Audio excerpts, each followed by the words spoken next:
We are very happy because of the talents that we have been able to witness here. We can only encourage him and other leaders to grow these talents.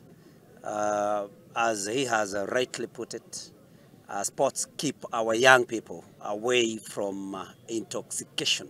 The NGCDF sports kitty has been scrapped, but we are going to look for other ways. We are going to look for sponsors. That one, there are so many sponsors who can do this. We have the banks. The banks, they were willing to sponsor, it's only that there was no time. There are so many government agencies that can do it.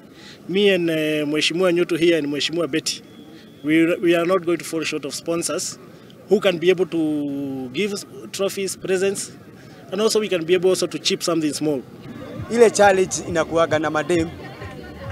Ya kwanza ni wasasi kukataa wasichana wakuje kwa kiwanja. Mimi nakuwa na hard time ya kwenda kwa mzazi, alafu kuja kwa confuse mpaka hiyo game waitikia mademo wakuje. Juu ni kibarua kigumu na hawa mademo wangu nimeshukuru sana juu kujitolea hivyo si kawaida. Tulikuwa tunacheza na Dhoita, tumewapiga 2-0.